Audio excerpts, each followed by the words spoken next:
and welcome back to my channel. My name's Andrea the Cumbrian Crafter.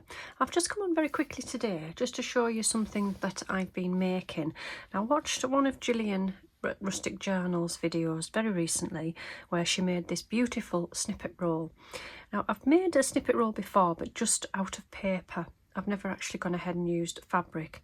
So I thought, well, what a great opportunity. It really inspired me to get out my sewing machine and get out the bag of bits of fabric that I've been collecting over the past few years and never really done anything with.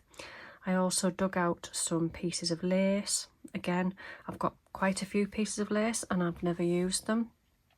And I thought I'd have a go at making some snippet rolls.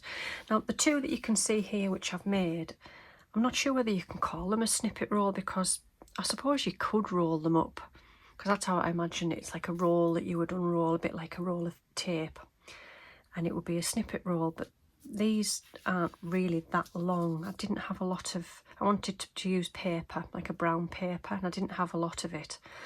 In fact, I've used some wrapping paper. As you can see on the back, it was some brown paper, wrapping paper. So I've just used pieces of that I had left. I mean, the backs don't look very tidy because I have taped all the loose ends. I'm really not very good on my sewing machine, but it was a great opportunity to get it out, and just the only way I'm going to get to learn how to use it is just to use it and keep using it. But I knew last time I used it I had trouble with the needle and I couldn't get it to work, so I ended up putting it away. So I've managed to overcome that. I've rethread it and I've even changed the colour of the threads, the top one and the one that lives in that little spool underneath. I've managed to change those both several times now to change the colour of the threads, and I'm really pleased with myself because I feel as if I have got a lot further on with sewing. I mean, I'm not neat at all and I don't know how to go back and forward to sort of secure the sewing. I'm really not, I haven't got a clue really. So when the loose threads was the one this side and one at the back, I've took a needle, thread a needle, and put that through to the back, so both threads came out the back, and then I've just sellotaped them down. I thought, well, for the purpose of what I was making, that really was good enough. And I also used this for the first time. I've had this in my stash for a long time, Fabri-Tac.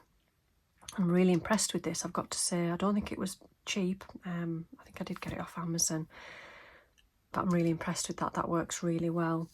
So I'll put in a little picture now of how these two started out. So basically, once I got the paper, I cut out squares and different shapes of fabric, and then I stuck them down with the Fabri-Tac.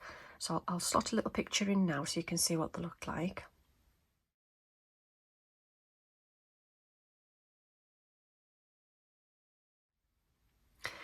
So then what I did was I went ahead and I stitched, just had fun.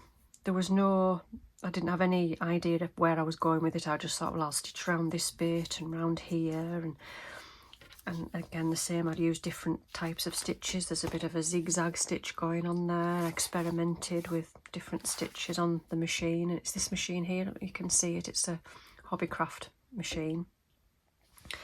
The only thing I would like to get, I think, for future, if I did this again, would be some proper crimping scissors, some scissors that would create the lovely serrated edge. Now, a lot of these pieces do have that zigzag edge, but that was because the little bits of fabric came like that. There were a bundle of fabric squares all the same size and they were all crimped around the edges.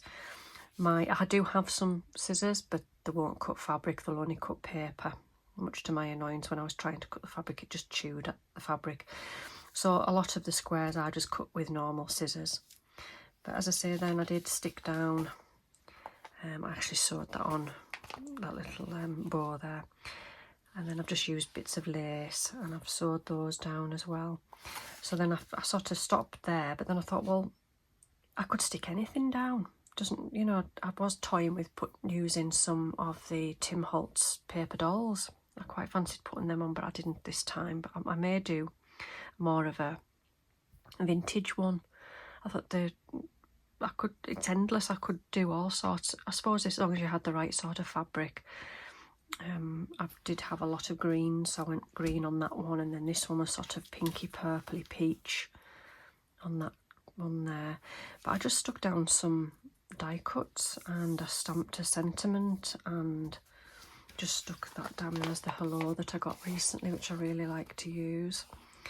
But I'm really happy with those. I really had fun making them, and I suppose that's the main thing, isn't it? So I'd just like to say thank you to Gillian for inspiring me to give that a go and to get the machine out. I feel a little bit more confident on the machine, but I still need a lot of practice before I think I'll be any good at all on it. But I'm not sure what I'll do with these. I guess you could put them in a journal, but I think I'll just keep hold of them for now. But I definitely will have another go with that in the future. But I just thought I'd come on and show you that, and hope it inspires somebody else to have a go. So thank you for watching today, and I'll see you all again soon.